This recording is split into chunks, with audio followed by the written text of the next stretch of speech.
Hi everyone, it's Justin here, Voices for Voices. Thank you so much for joining us on this episode, the Voices for Voices TV show and podcast. We couldn't make this happen without your love and support. So thank you, one and all, whether you're here in the United States or whether you are in one of the over 100 countries and over 1,000 cities worldwide on our way to 3,000 cities and 300 countries and helping at least 3 billion people over the course of my lifetime and beyond. Thank you so much for that. This show would not be made possible if it wasn't for people like you that are watching and listening, who are sharing to their 25 closest friends and their friend group, colleagues, teammates, fellow teachers. We're here for everyone. Not all topics we realize are going to resonate, and not all guests will resonate. But having over 430 episodes in our portfolio, in our catalog, I have a really good feeling the 40 to 50 episodes will actually resonate with you and to those who you share Voices for Voices with. We're a nonprofit charity at heart. We are a 501(c)(3). All donations at lovevoices.org, lovevoices.org, lovevoices.org. Are in the United States 100% federally tax deductible. So a tax time coming might be a good idea if that is something that interests you. The money goes to producing, making the show what it is. There's a lot of software, hardware behind the scenes that is used, as well as we help pay for individuals who are deciding that they may need some mental health care. And we know the bills, I know the bills that go into that, having experienced that myself. And so that's what we're about, where the money goes. And then the big goal we have, obviously, helping at least 3 billion people over the course of my lifetime beyond. But we are looking, big time goals of a St. Jude's like hospital for mental health and mental illnesses where everything's paid for. You don't have to worry about insurance, you don't have to worry about nothing. You just have to bring yourself to the location and all expenses be paid for. That's the big goal. We have other big goals that um, we're not able to share right now because they're in the process of coming true. So thank you again. We love you. We're sending good vibes your way. You don't have to be a believer, but we are praying for each and every one of you each and every day. Can never have too many good vibes. Let's jump in. Expectations. Expectations are interesting because expectations. And so I'm going to give you my background, my experience, and maybe it's like yours, maybe it's not. Maybe you feel the same way or a little bit. Uh, Your expectations on what people are gonna think we're able to do as an individual, as a human being, as a human being. Well, he should be able to do this. She should be able to do this. And sometimes we meet our expectations, sometimes we don't. Sometimes we miss them horribly. Sometimes we blow past them in a positive way. And the first thing that comes to my mind when we talk about are we meeting expectations, are we not, is the workforce. Performance reviews. How did we do last year? Did we meet our goals? Did we exceed? Did we miss them? Et cetera, et cetera. And the answer is in the eye of the beholder. We know that we could put a we can put a painting, we could put a abstract painting in front of 10 people and might get 10 different answers of like, what do you see? And we might get 10 different answers. And expectations in a corporate work setting work a little bit like that, except sometimes we're able to put numbers to that of we're going, meeting expectations is doing this at this number. Not meeting expectations is lower than this number. Exceeding expectations are a number higher. And so you get the idea. And the work experience and that I think is a uh, big example of when we talk about expectations. There's expectations in our lives no matter what, whether it's in a work setting, whether it's in I'll call it like a hobby setting or like something we do on the side that we like to do. Uh, there's so many ways I can think of. Like my house is bigger than your house. I have this in my house, and you don't have this in your house. That's that's expectations of I have this, you have that. So the expectation is, well, we're going to have something similar in theory. Sometimes we do, sometimes we don't. And expectations can make or break a person's professional, personal life, personal career, professional life, professional career. And this is where I think, mental health really comes into play because a lot of times we're being, the expectations, I think, so this is my opinion, Justin Allen Hayes, I think unless somebody is going through or has gone through or knows somebody has gone through the mental challenges, it's really hard to say, oh, this person didn't meet expectations. Okay, well, did they have the opportunity to? And we've talked about this before, right? We're at a lower level, a CEO makes a decision, affects the whole company, whole organization. And what we do doesn't play a large role or a big enough role to make a difference. It doesn't in this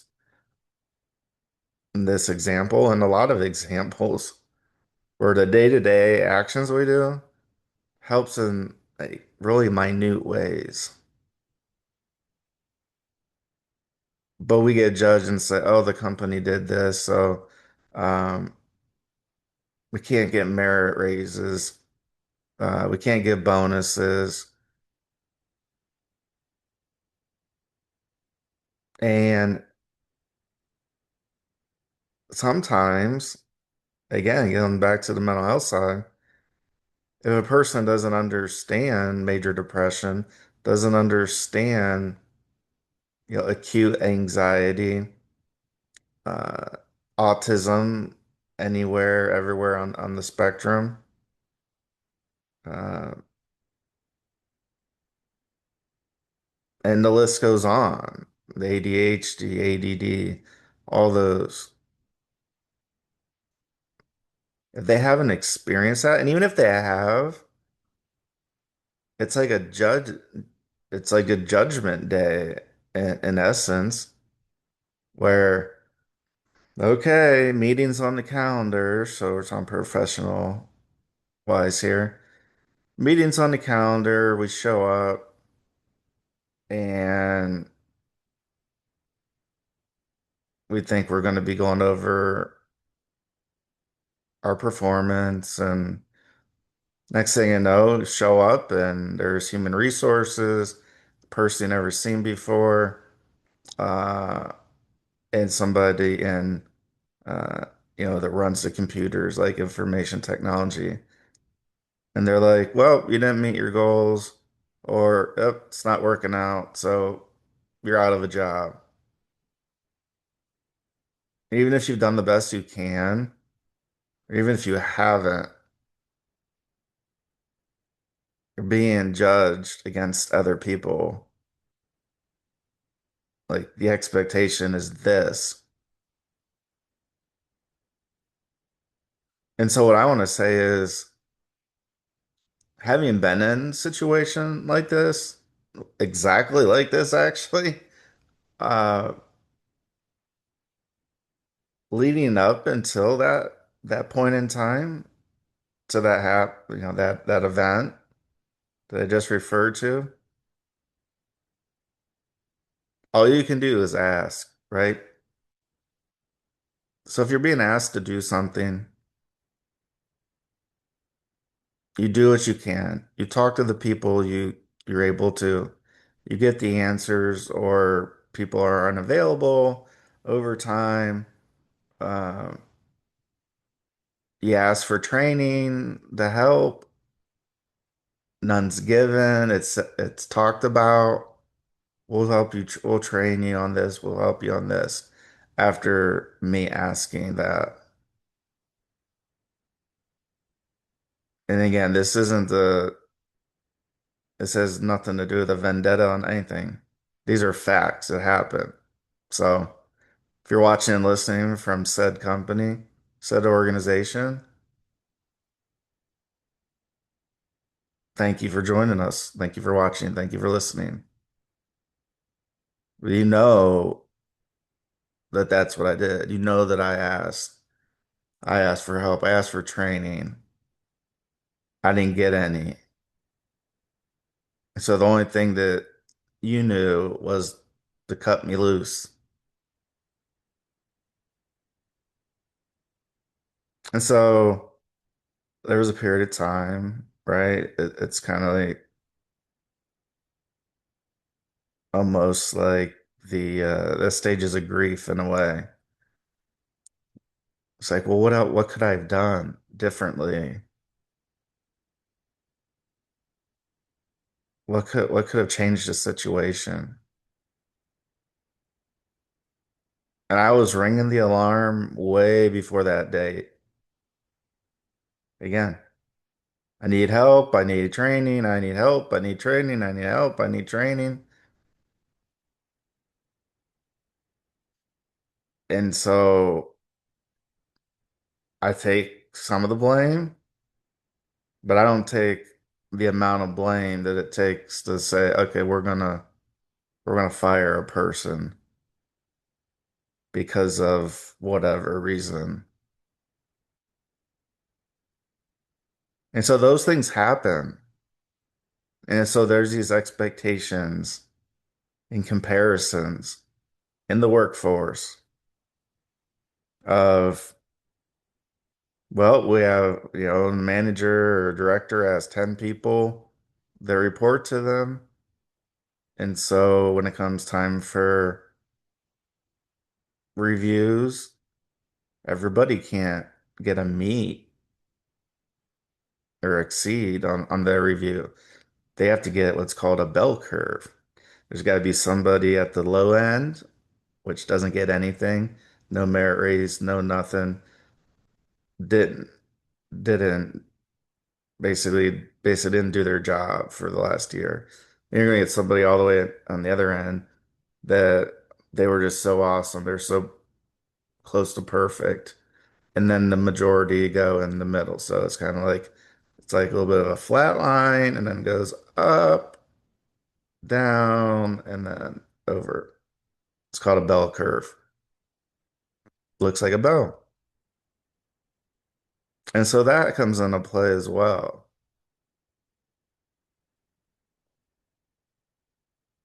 And so those are things that, in the workforce, we don't have that much control over.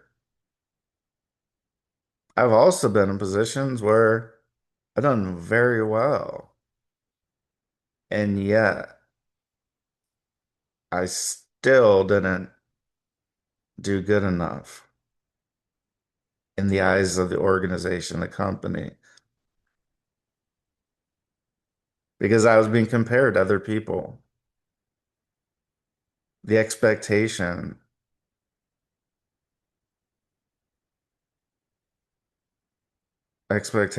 were, well, we expected this. Yep, you did that. Thank you. But um, no merit raise for you.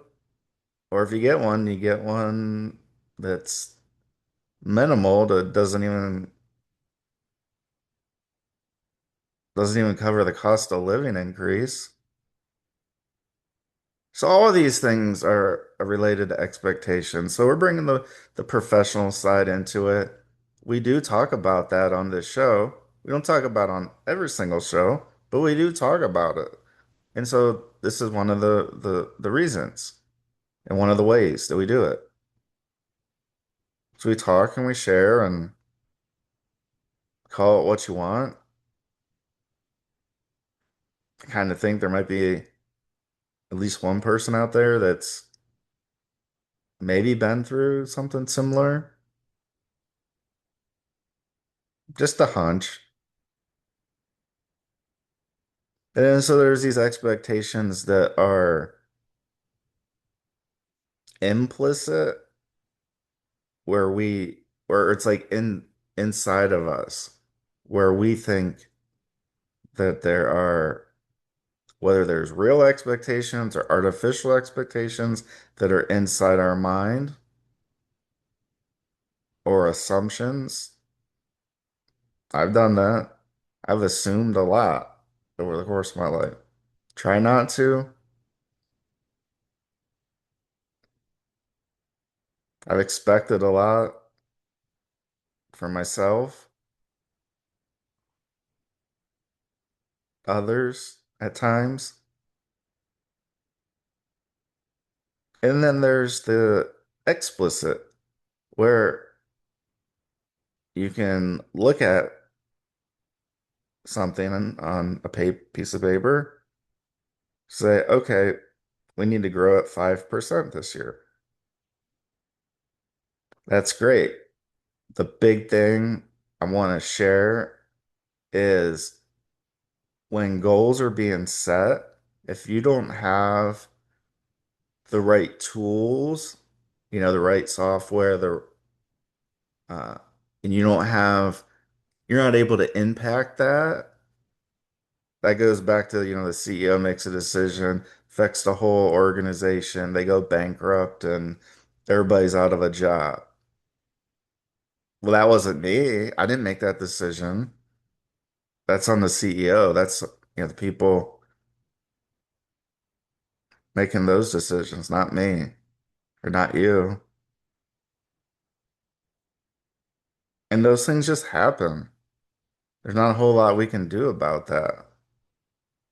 But if you're given, when you're goal setting with your boss, your manager, whoever it is, if it's not something that you can impact, You need to tell them and do not agree to goals that are so far-fetched, to goals that, again, let's say there's a manufacturing component of your organization, your company, my organization, my company, and part of our performance review is how many pieces of a particular product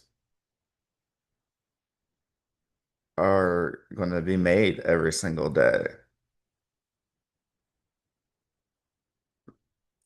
And you're nowhere, and you're not the person that's or on the team that is impacting that. You're just saying, "Oh, Justin, well, we want you to make this many pieces per day." And it's like, whoa, whoa, whoa, whoa. No, that's not going on my performance review. That's not going on my goals. Nowhere, no how. If I'm not actually the person making the things and having a direct impact, it's not going on my goals. And you might say, well, duh, why would it? You'd be surprised. You'd be very surprised with some of the goals that get put in front of you and I that we don't directly impact.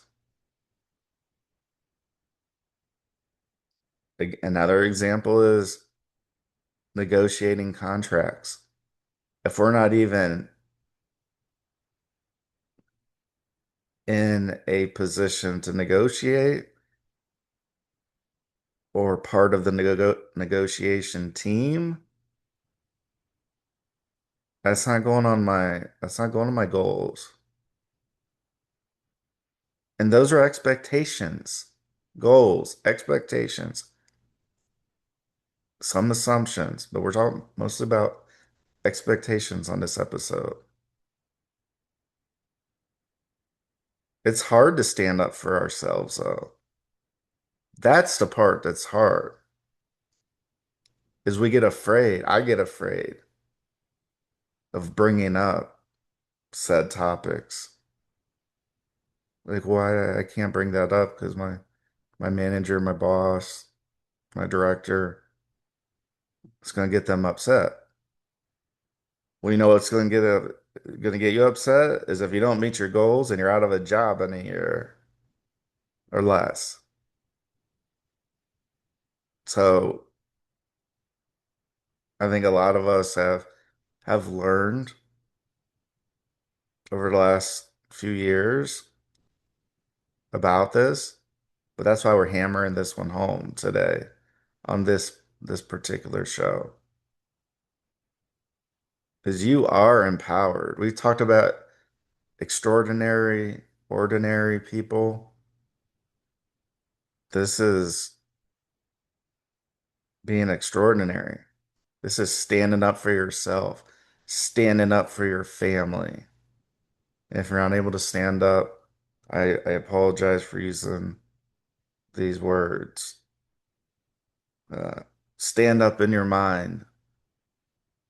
Don't be afraid to to say no. And if you have a manager, you have somebody that's persistent, then maybe you need to look for a new job or look for a new area of the company, depending on the size. If it keeps getting rammed down your throat, have to do this, have to do this, have to do this. Miss, Mister, I I have no way to impact that. So why am I gonna have that on my for my goals?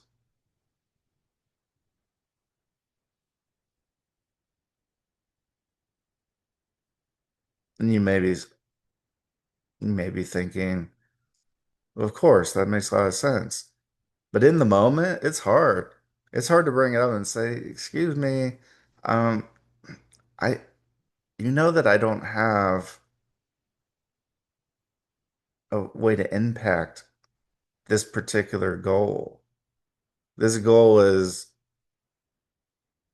like you're working at a company with, let's say, 20,000 employees. They're humongous and being rated and all that based off of the performance of the company.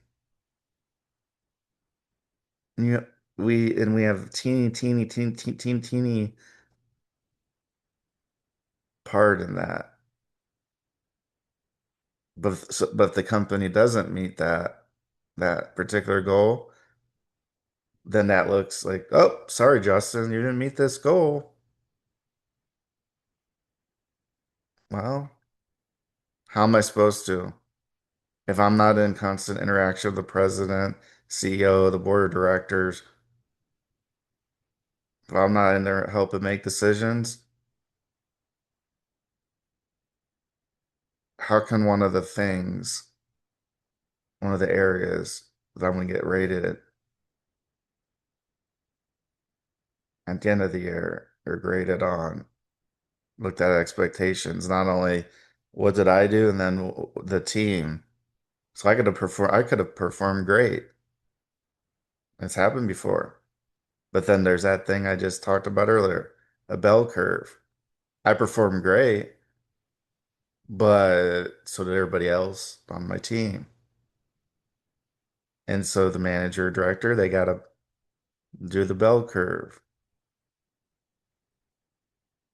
Some do it that way. A lot of the organizations I worked at, that's what they do. It's on a bell curve.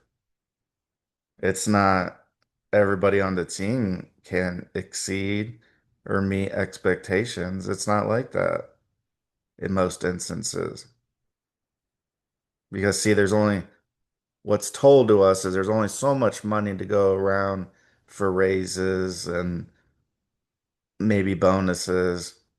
And so we can't give everybody on the team what what they actually earn, them meeting or exceeding expectations. So even though somebody performed fantastic, they could still end up on the end, the lower end of that bell curve.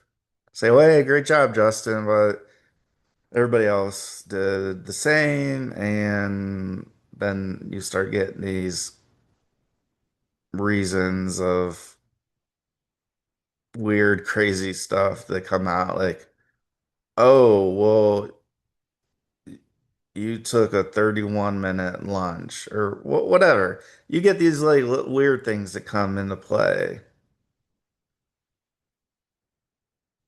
Very like, you're like, what? Nobody brought anything up about this when it was going on. I'll give an example about something that did happen to me. So we were on location, we're having meetings, and so we were setting the schedule for the next day of what time we were going to get together, what time breakfast was, all those things. And I found out that there was there was like a yoga class or something on on the rooftop, and I was like, "Oh, this seems interesting." And so I asked the front desk like what time and all that. So I had that information, okay? Uh, so the day goes on, we do our meetings, we do our dinner, and at dinner, somebody in the team asked me, they said, I heard there was, they do, yoga, real early in the morning on the roof, a major city. Uh, "Uh, are you gonna do it?" And I was like, I don't know. I don't think I should because the times we're looking at to me, conflict. There's a conflict. So I was like, no, I don't think so.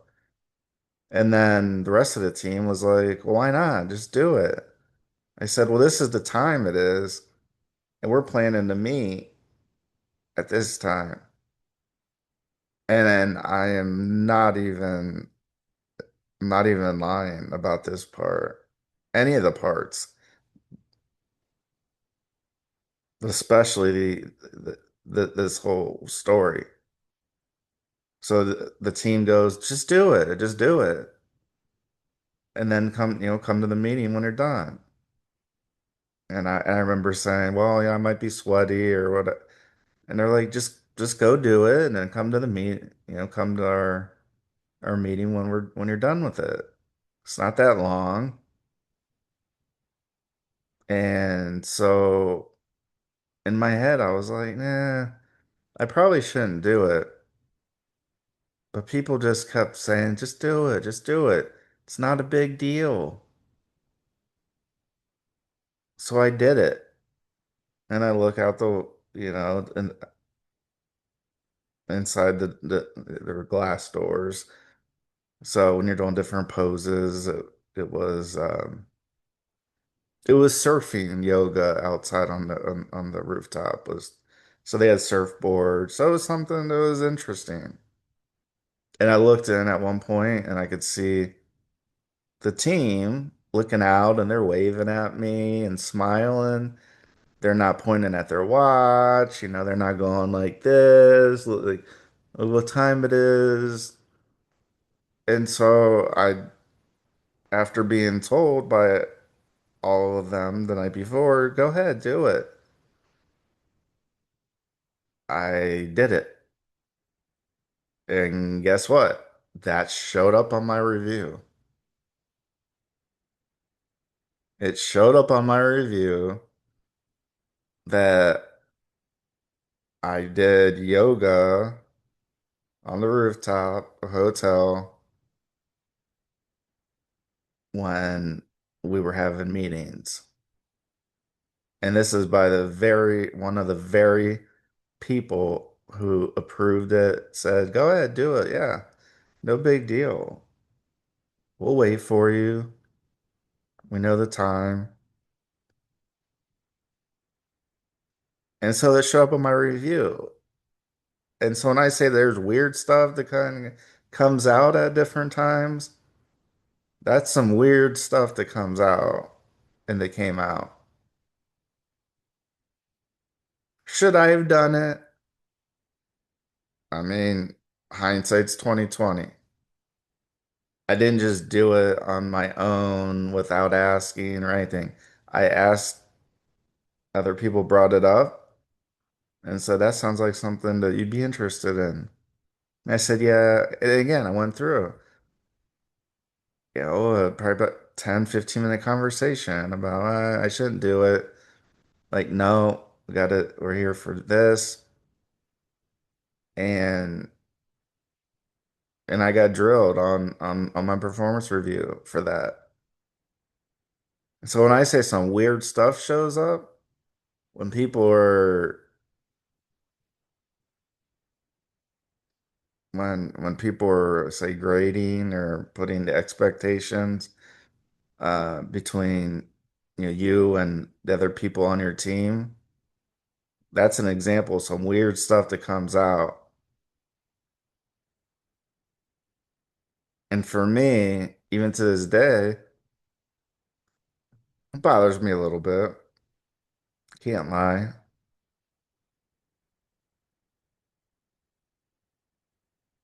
And all I can say is ask. And I brought up in my review and said, I asked you and went down the list. And so why is this on my review? Like it didn't make sense. Didn't make sense to me at all. And especially for the team to come up and be smiling and laugh. I mean, That really got to me. That really bothered me. Uh, and there's a little bit still bothers me today. A lot less. But I'm sharing this because there's some weird stuff that comes up on review. You can hit all your goals. You can do everything that's been asked of you. But that one time you did that thing, even though you asked and even though everybody said that's no problem, just do it, we'll wait for you. Um, that's what brought me down.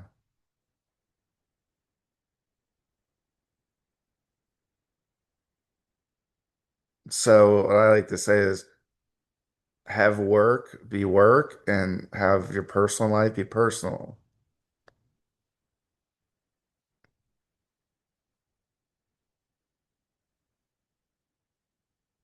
Even though somebody says, yeah, go ahead, do it, you got to think, what's their prerogative? What's their prerogative? Are they saying it because it really is okay? Or are they saying it to set you up or set me up? Looking back, I think I was set up. They didn't have anything else against me, and then that's what was brought up.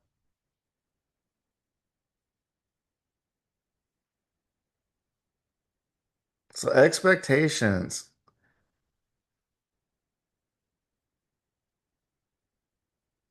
There's a song called "Don't Worry, Be Happy." You could only do so much. I could only do so much. I felt like I asked because I did, and I got yes, yes, go ahead, do it. Yes, yes. There was not, excuse me, there was not one no answer when it came up. Everybody was like, yeah, do it, do it. It's no big deal. Instead of, if it was, just bring it up and say, no, probably shouldn't do it. Or no, don't do it. I wouldn't have done it.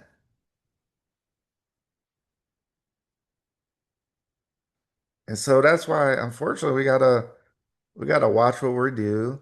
We gotta watch, the friend groups. We gotta watch everything because some people are just looking for a reason to knock us down a step. There's a lot of organizations trying to do that to Voices for Voices, and it's not working, and it's not working. I'll take a sip of water.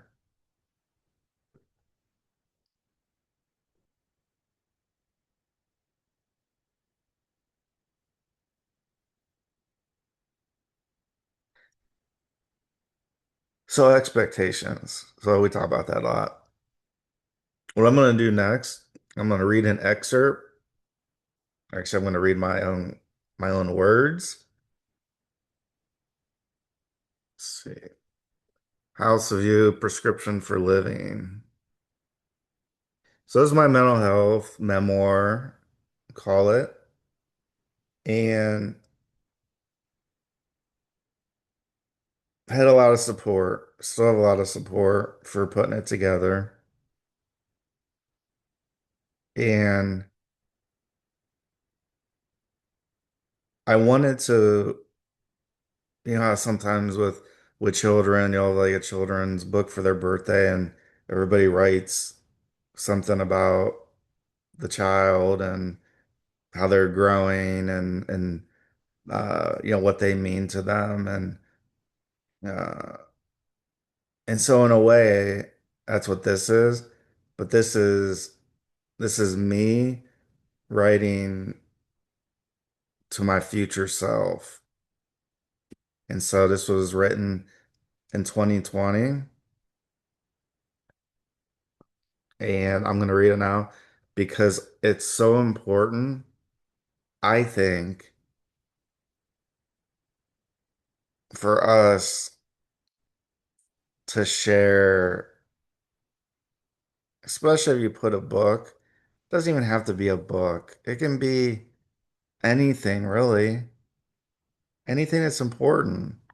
It's able to be, written on and so a book usually is an easier thing because you're able to um, you're able to write. Usually there's blank pages or half blank pages and it'll stay there. And so that's what I did. I was writing this, what we're about to hear and see, and uh, to my future self, which is kind of like me today and into the future. And it talks a lot about expectations and not knowing what's going to happen mentally, spiritually, physically, just not knowing. So I'm going to read it, and I think you'll understand it. So I'm just going to see if you can kind of see. So this is what I'm going to be reading. So this is a memoir on my mental health, and what I'm reading is kind of a memoir to myself. Justin, congratulations for writing and publishing this book. For all the times you didn't know what would happen next, and if there would ever be a time when you could start to enjoy life again without the unhealthy crutches, and as someone who is okay receiving the help you so badly needed. You can be bullheaded and not want to be helped, which was a majority of the time prior to November 2017, at which time you finally accepted that in order to have the best chance of not only surviving it, and I had to start not only my stigma-free life, but also find my prescription for living in order to help others find theirs. You're going to help so many people by putting your story out that you will have no idea how much and how many others you will reach through them. Congratulations, Justin. Justin Allen Hayes, NBA 5/7 2020. And so this is something that I have that again that I wrote to my future self. And it's just so important because those words ring so true still even today. I don't know how many people we're helping. I know we're helping a ton. We're helping a lot. Some people, some we know we're helping and we get that feedback and sometimes we don't. And that's okay. But I was looking forward and saying, look, you didn't have to, self-admit yourself into one of the psych wards for 5 days. You didn't have to do that, but you did.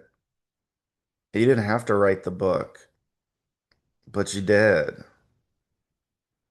You didn't have to use your name instead of a ghost writer's name, but you did.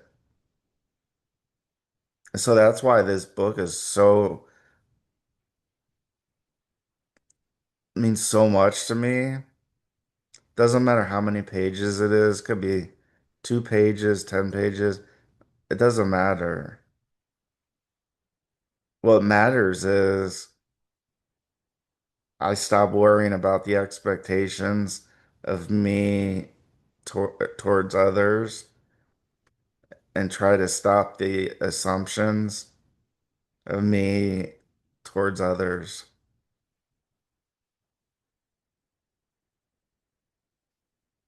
I didn't do what I think I need to do. for my mental health.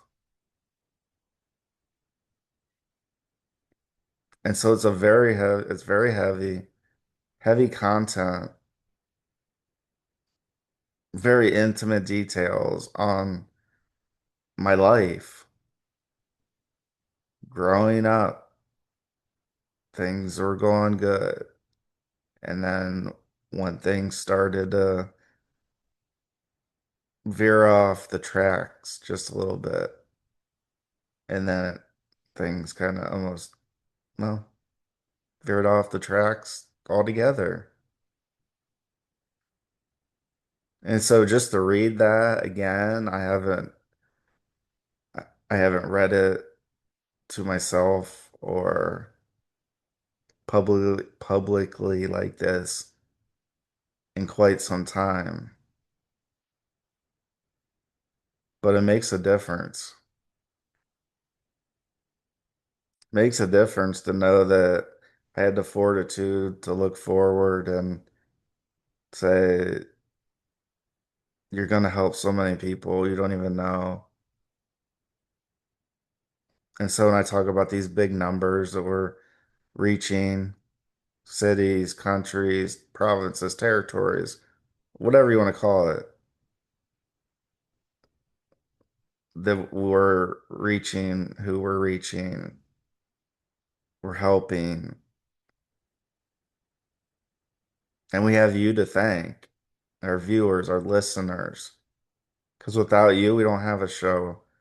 We don't have a reason to put on a show. We don't have a reason to share, my story, my intimate details about just about everything. I'm about as transparent as you come, or as I come, as an individual come, uh, as transparent as an individual comes. So thank you for joining us. We truly appreciate it. We say it all the time, but it's so true. We're not here without you. We're sending good vibes. We're praying for you. Do you have a happy, healthy, prosperous life and whatever that looks like for you? And we just want to thank everybody who's been a part of Voices for Voices. If you can share this, if you can share, give us a big thumbs up, like, follow, subscribe, share.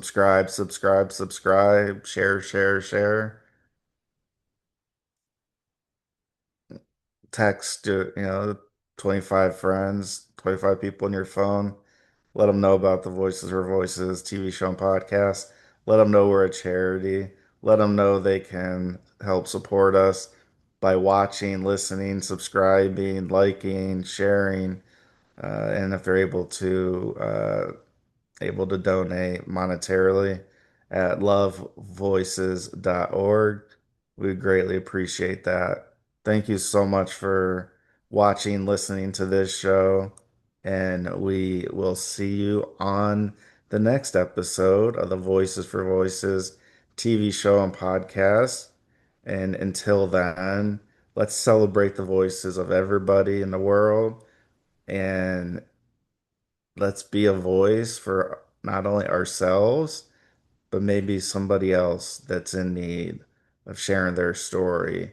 That you can be their voice, their light, and their light, their story. All stories are important. So we'll see you on the next episode. We love you. We're thinking about you. And have a great day. We'll see you later. Love you. We'll see you later.